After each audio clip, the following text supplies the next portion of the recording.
On passe au championnat de France FFSA GT3, toujours au Paul Ricard, avec la pole position signée par Jérôme Demey, devant Mickaël Petit qui partage la Viper numéro 69 avec James Luffier, puis l'Audi emmené par David Hallyday et Stéphane Ortelli. Jérôme Demey prend le meilleur départ devant les Vipers de Mickaël Petit et Paul Lamique. Ce dernier parvient rapidement à se hisser à la première place devant Jérôme Demey, David Hallyday et Mickaël Petit, retombé au 4e rang. Bruno Dubreuil à bord de la Lamborghini numéro 58 rejoint ce groupe, tandis que Mickaël Petit rencontre des problèmes techniques et capitule.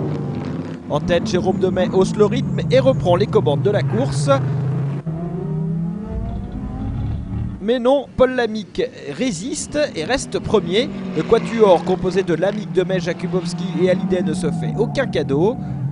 François Jakubowski tente de déborder son équipier, mais les deux Ferrari AS Evans s'accrochent. Demey sombre dans les profondeurs du classement. Jakubowski, lui, réussit à s'octroyer la 2e place devant David Hallyday et Bruno Dubreuil. Les relais changent la physionomie de la course avec sa Ferrari à l'aéro-modifié. Christopher Campbell pointe désormais en tête devant Stéphane Ortelli.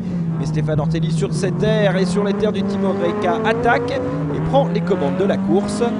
Ortelli s'évade ensuite irrémédiablement vers le 2e succès cette saison de l'Audi R8, le premier avec David Hallyday. En fin de course, Christopher Campbell part en tête à queue et offre la 2e place au duo Bruno Dubreuil-Ulrich Amado. Mike Parisi a à cœur de se refaire le dimanche. Au départ, il déloge le poleman Stéphane Ortelli de la première place. Frédéric Makowiecki en profite et passe 2e. Ortelli est lui 3e devant Morgan Moulin-Trafort et Jérôme Polican. Deux hommes se détachent, Parisi et Makowiecki font le break. Fred Mako réussit même à s'emparer du commandement. Mais lors des ravitaillements, aussi bien la Lamborghini que la Ferrari perdent du temps. À bord de l'Audi R8 du Team Oreca, David Hallyday hérite ainsi de la première place. Avec la surprenante BMW Alpina de Thierry Prignot dans ses roues, les Lamborghini de Tardif, Tuchban et Dubreuil sont plus loin derrière. Décidément très à l'aise sur ses terres, le Marseillais Thierry Prignot est de plus en plus pressant derrière David Hallyday. Les deux hommes ont oublié le reste de la meute.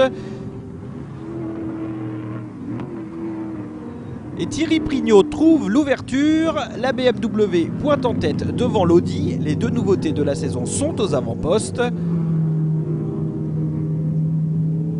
Thierry Prignot tient bon jusqu'à l'arrivée. Il remporte son premier succès en GT3 et signe avec Jérôme Polican la première victoire d'une BMW Alpina en championnat de France. David Hallyday, Stéphane Ortelli, Nicolas Tardif et Julien Brichet complètent le podium.